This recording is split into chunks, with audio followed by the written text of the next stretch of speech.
Welcome to Efiwe, excellence without stress. Welcome guys to Efiwe, excellence without stress.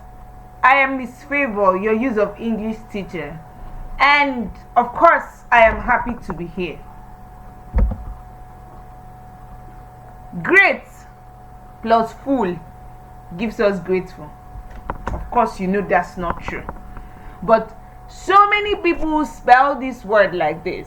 They think that grateful comes from a combination of great and full, but that is wrong. And I will show you the correct spelling of grateful if you are patient enough to come with me to this lesson on spelling mistakes. Yes, so today we're going to be looking at spelling mistakes. Spelling is a very important aspect of English language, and there is no other way to learn spelling other than devoting your time to learning it. For this lesson, we'll look at this content. Firstly, we'll look at British and American spelling, and we'll look at what we call homophones. We'll also look at words with silent letters. We'll look at words of foreign origin and commonly misspelled words. Then finally we will answer questions on spelling. All of these is to help us with our spelling. So let's get right into it. British and American spelling. Now, British and American spelling they are different variations of English language, and we have the British variant and American variants. If you are an African learner, you do not have to bother about the American variant of English because we were colonized by the British, and that is why we use their own variant of English language.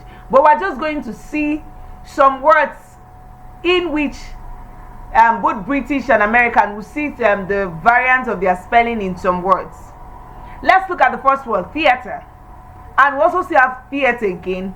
For the British, we find that their R comes before their E.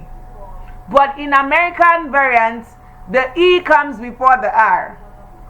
Look at the word favor. O comes before U, and then we find R. But for the American variants, there's no U. Travel has 2 L for the British. For the American, it has only 1 L. For the British, program has double M and an E. For the American, it only has 1 M and no E. Maneuver has an O before E, U, V, R, E. But for the American variant, maneuver has no O. Encyclopedia has an A before the E. That's the middle E for the British variant. But for the American variant, we do not have that A in the middle. We just have 1 A at the end. For the British variant of kidnapped, we have 2 P's. For the American variant, we have only 1 P. For the British variant of mode, we have U after O. But for the American variant, we do not have any U. For cancelled, we have 2 L in the British variant, and in the American variant, we have 1 L. Other, just like we found in favor for the British variant, has U, but in the American variant, it only has an O. Now, there are so many other spellings like this. Just take note of them when you see them. We also have what we call homophones. A good knowledge of homophones helps with our spelling. Now, what are homophones? They are simply words that have the same sound, but they differ in spelling and meaning. So, they are pronounced the same, but they do not have the same spelling or meaning. Look at blue. We have blue that refers to color, and we have blue. That is the past tense of blow. He blew the trumpet. They are pronounced the same way, but they differ in spelling and in meaning.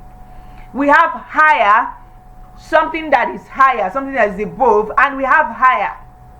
To hire a person for a job, that means to recruit someone. We have the word caught and caught.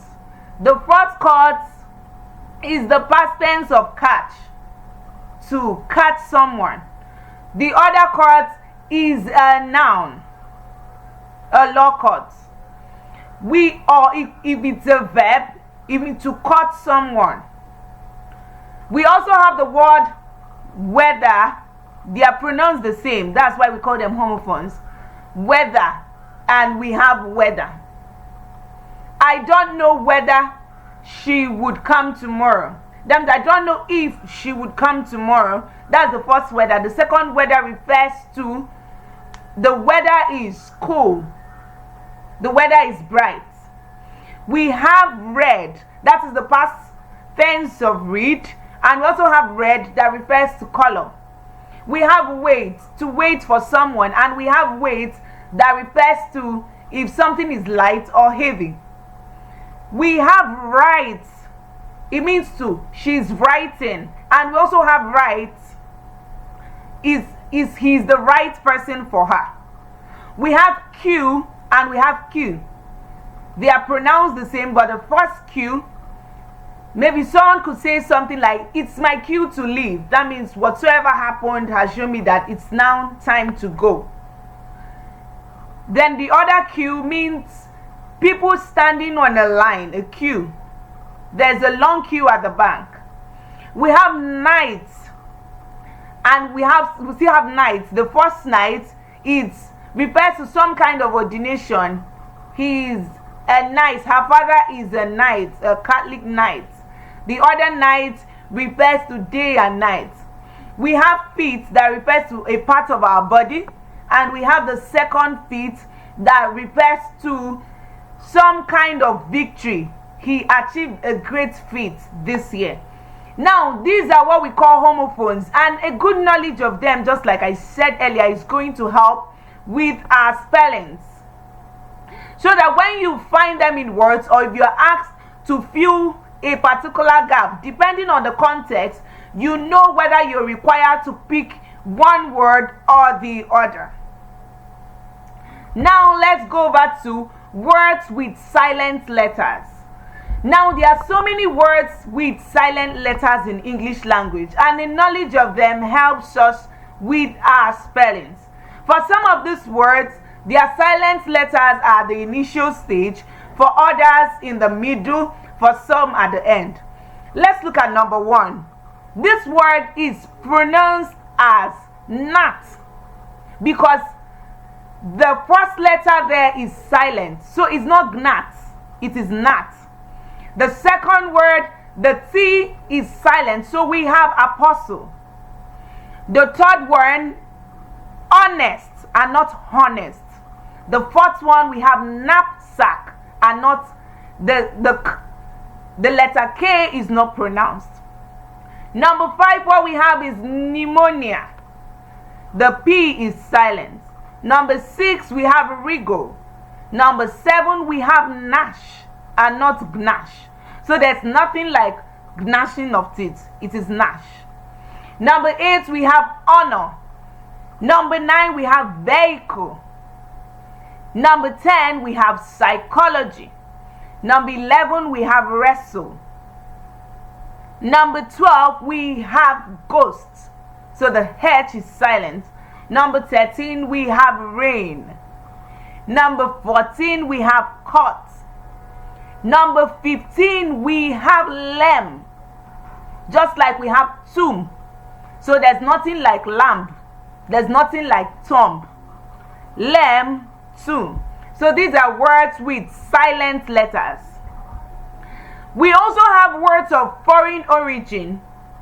Now, words of foreign origin are words that they were originally not English words, but they were borrowed either from French, Hebrew, Latin, Greek.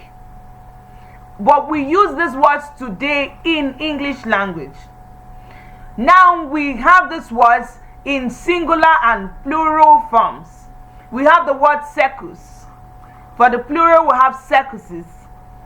and it originated from Hebrew. We have formula, we have formulate. So just pay attention to how they are spelled, so that if you have to answer questions that require you to use either the singular or plural form, you will know which one to choose.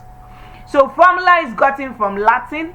We have crisis and crisis gotten from Greek. We have dogma gotten from Hebrew. We have oasis gotten from Greek. We have index and indices gotten from Latin. We have memorandum and memoranda, still gotten from Latin. We have curriculum and curricula, gotten from Latin. We have axis, gotten from Greek. And we have agendum and agenda, gotten from Hebrew. Now let's look at commonly misspelled words. We'll first of all look at the misspelling and we'll see the correct one. Remember the word we used when we started? The word grateful. Now look at the correct spelling of grateful. We have G-R-A-T-E-F-U-L. So because grateful does not come from the word great and full, argument is spelled without an E after you. So don't mind the fact that we got it from the word argue. There's no need to repeat that E at the end of argue when spelling argument. We have excitement. See the correct spelling of excitement? It has to come with the word excite. Now just look at what happened. Argument and excitement. Just to tell you that the way these spellings came about, it is arbitrary. There's really no convention. Now in the first, in argument, there's no repetition of that E in argue, in spelling argument, but in excitement, there's repetition of the E. So there is no magic to these things, it's just learning them. Now, many people spell enmity with an I after N, because they call it enmity, but no, that's not it. It's enmity. There's no I after N. Some people are fond of saying covenant. There's no covenant. There's no N after the letter O. It is covenant. Also look at believe. So many people add two I's in believe, but that's not the correct spelling. Believe only carries one I, and that I comes before the second E. The word anoint only has two N and not three. Some people at the initial stage, just like we have here where it is misspelled, they add two N, A-N-N. No, anoint is spelled A-N-O-I-N-T. Some people pronounce character, so they forget C, the second C. But character has two C's, character. Referred has three R's and not two, as you see in the misspelled word. Then let's look at separate. So many people spell this word wrongly. They use three E's instead of two. Separate is spelled S-E-P-A-R-A-T-E, separate. That is the correct spelling. Now there are so many other misspelled words in English language, but this is the ones that we're going to look at for this class. So now we are going to answer questions on spellings. Question 1. She has a set of gold dash. So here we are concerned with looking for the correct spelling of earrings. And the correct option is option C. She has a set of gold earrings. Question 2. On such important dash, all the guests were expected to be at their best. The correct option is option B. Occasion is spelled with two C's and one S. Not two C's and two S. Two C's and one S. Question 3. He started his career as a dash teacher. We are looking for the correct spelling of auxiliary, and that is option A. Auxiliary is spelled with only one L and not double L. Question 4. Dash a good leader must have two characteristics. A, first and foremost. So now we're looking for the correct spelling of first and foremost. The correct option is option D. Foremost is spelled with an E. That is why A is not the correct option. It is spelled with an E. It is not a combination of for and most. It is spelled with an E. The correct option is option D. Question number 5. I want to dash this chance to acquaint you with the latest development. A, size. B, sees. C, sees. D, sees. Now take your mind back to homophones, the homophones we referred to earlier. Words that are pronounced the same but have different spelling and meanings. So here, the correct option is option B, because based on context, this is what we are supposed to. This is what it means. To seize is to take hold of an opportunity, to take advantage of. I want to seize this chance. Now the seize, the type of seize in option D is to end, to put an end to stop, to cease. So the correct option is option B. Question 6. No teacher of honor will subject his students to any form of dash. We're looking for the correct spelling of harassment, and that is option B. Harassment is only spelled with one R and two S. Question 7. One dash is missing, so we cannot play the Ludo game. Option A, dies. Option B, die. Option C, dies. Some people still pronounce it as die. Option D, die. The correct option is option C, because it refers to an instrument that is used for playing Ludo game. Number 8. The dash of the beauty queen is captivating. A, posture. B, pasture. C, posture. And D, posting. The correct option is option C. The posture of the beauty queen is captivating. Question 9. Their high dash was an advantage. A, moral. B, morality. C, moral. D, morals. The correct option is option C. The morale in C means capacity to keep believing in something. So their high moral was an advantage. Question 10. The patient is suffering from dash. We're looking for the correct option, for the correct spelling of rheumatism. And that is option D. The patient is suffering from rheumatism. Question 11. The first graduation ceremony of the university was attended by men from all dash of life. The correct option is option C, men from all walks of life. Question number 12. That single dash was enough to spoil a whole lifetime of good living. Now we are looking for the correct spelling of occurrence, and that is option C. Occurrence is spelled with two C's and two R. Not one C, not one R, two C's and two R. All God's prophets were given the great dash to preach salvation to people. We are looking for the correct spelling of commission, and that is option D. Commission has two M and two S. Question number 14. The attitude of my students to dash baffles me. We're looking for the correct spelling of pronunciation, and that is option A.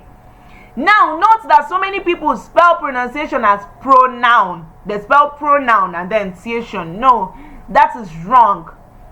It is not spelled as pronoun. It is pronunciation.